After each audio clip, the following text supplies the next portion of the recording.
So today we're talking about how to move beyond the basics in your coaching. When you first initially get certified or begin your business, it's really exciting and everything feels new because it is. But eventually after a few clients, you start to realize that maybe their results are plateauing, or their breakthroughs are feeling a little surface level, or your coaching is becoming predictable and maybe even a little flat. And it's not that you're doing anything wrong per se. It's just that the basic coaching techniques that you were taught in certification taught you how to walk, but not to run.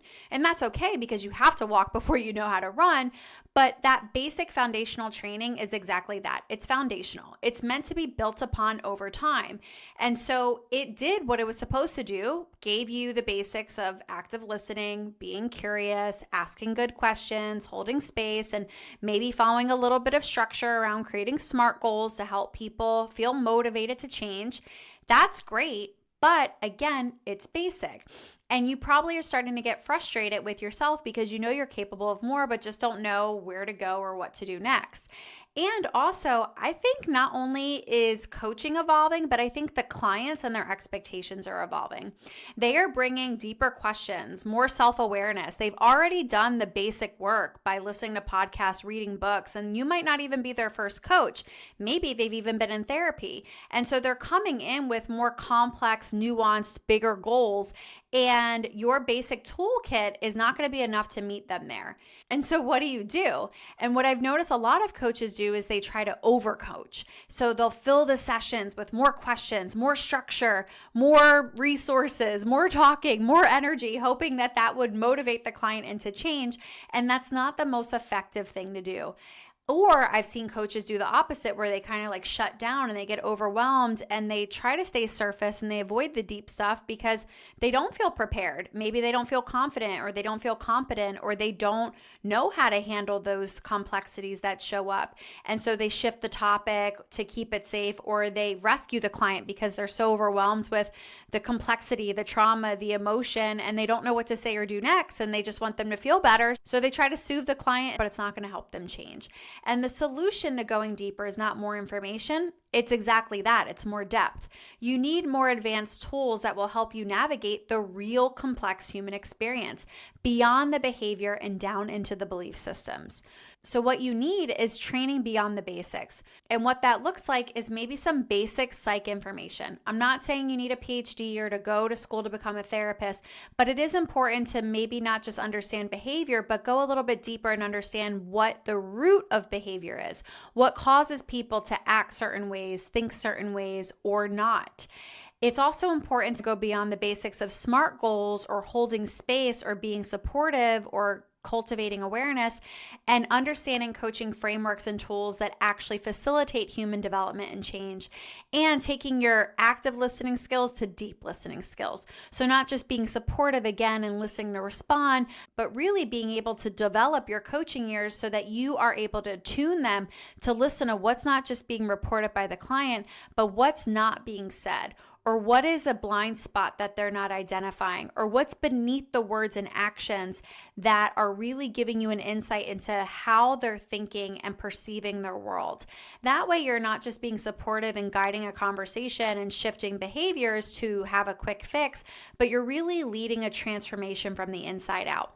So how do you do that? Well, there's a lot of things, and that's why I run the Art and Skill of Coaching certification, and it's 6 months long. But I am going to give you one very effective technique today that you can utilize with every single client, regardless of their presenting issue, that will make your coaching that much more advanced. And it's going beyond the behavior and looking at the beliefs. So what you want to try to do is, hopefully you're taking notes during your session. That's definitely going to help, and you'll see why I'm going to share a case example in a second. But you want to start to notice the themes within your coaching. What are some themes and patterns around your clients' thoughts, around their emotions, around their reactions? That's going to take your coaching deeper. And this is really going to give you insight into how your client's thinking and operating in their day-to-day, because we all have a core belief system, whether we're aware of it or not. But that core belief system is comprised of rules, and I put that in quotation because they're not necessarily true all the time, which is what we're going to talk about in a second. But they're comprised of rules and beliefs that we have about ourselves, others, and the world. And they're usually pretty rigid. They're overgeneralized. Sometimes they're not even true, and they're definitely unevaluated because they're subconscious. And we usually learn these pretty early on by people that are close to us, the majority in our lives, and or people we perceive with power or that we respect. And those beliefs about ourselves, the others in the world, aka the belief triangle, because of the 3 points, is a really helpful tool and framework to be utilizing when you're gathering information from your clients and listening to them talk, because these beliefs are their filtration system. What do I mean by that?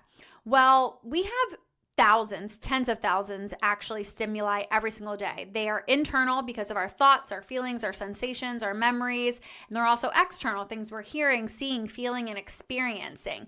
And all of those stimuli, internally and externally, are being filtered through our belief systems.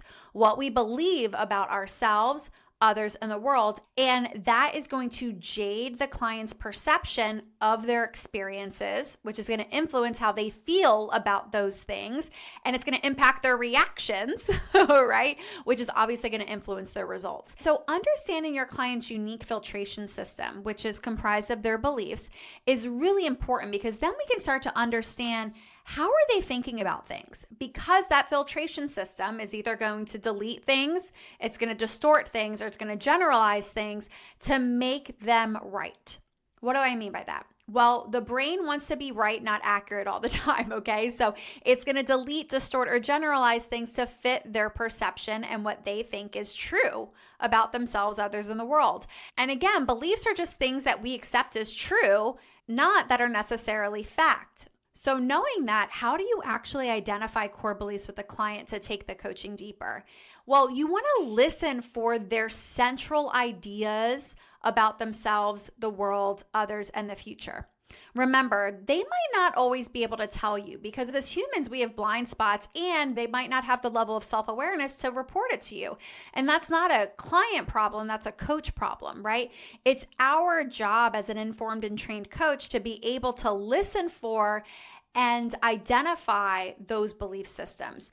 Again, they're usually global, they sound rigid, they're overgeneralized, and they're comprised of assumptions, attitudes, and these rules. I'm going to review a couple common ones with you. That way you at least kind of have an understanding of what I'm talking about and can probably pinpoint some of these with your clients, if not with yourself. So let's go through that belief triangle. Again, beliefs about ourselves, others, and the world. So some common beliefs about ourselves. These are internal statements that you want to listen for, such as like I am, or I am not, or I can, or I can't.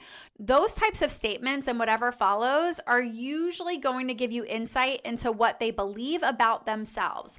And some common ones, it might not sound exactly like this, but it could be a flavor of it, is I don't belong, I'm powerless, I'm defective, I'm not lovable. There are a lot of other ones. Just listen for anything that comes after I am, or I'm not, I can, I can't. And so moving through that belief triangle, now we're going to talk about beliefs around others. So these are usually rigid rules about people and the world and how we function within it.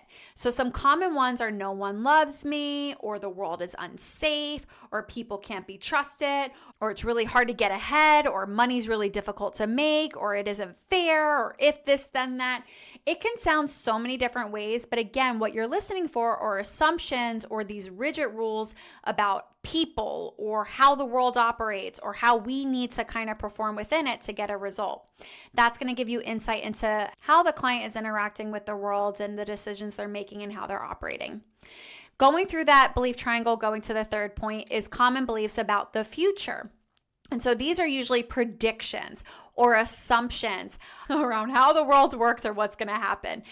They're usually these like rigid global statements like it's not safe, or no one will help me, or I'll never get ahead, or I'll never find love. Like these are these unevaluated predictions and assumptions about the future that normally when we pause and evaluate don't have a lot to stand on.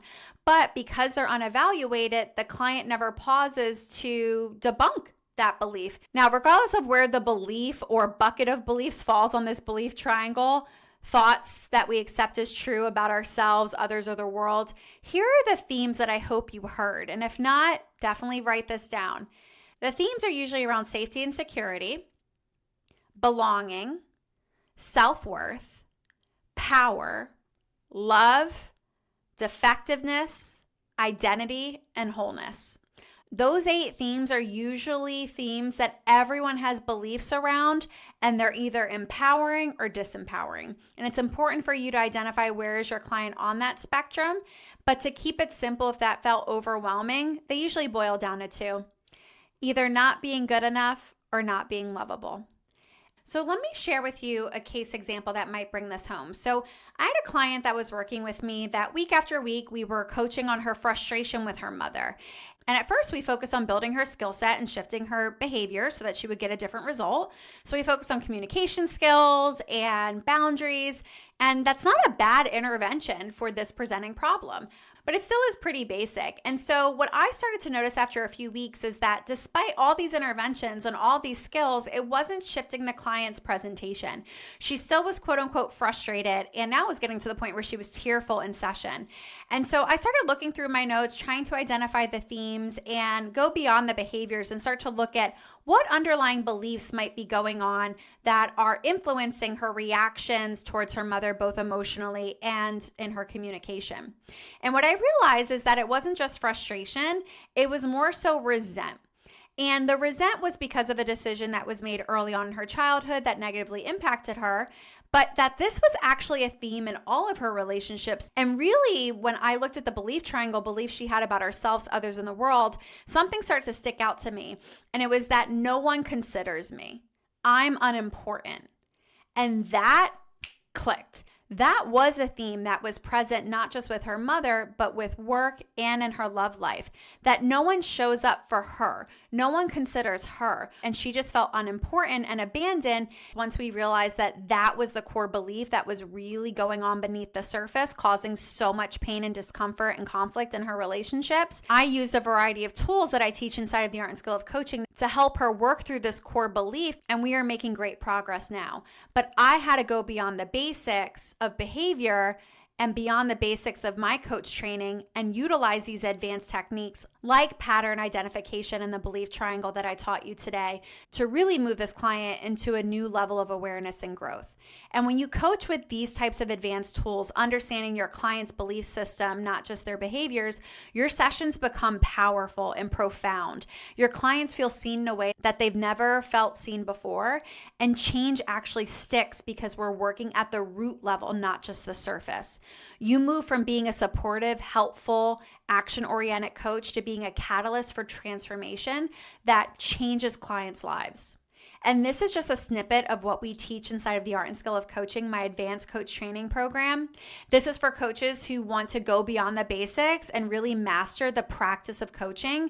We train you in the top modalities used by the best coaches in the industry, and everything is backed by science. So if you are interested in taking your coaching beyond the basics, this is definitely the next step in your coaching practice. I'll throw the link to apply in the show notes, and I hope to see you there. As always, I hope you found today's episode helpful. If so, please subscribe and like and share this link and leave us a comment or review. And thank you for tuning in.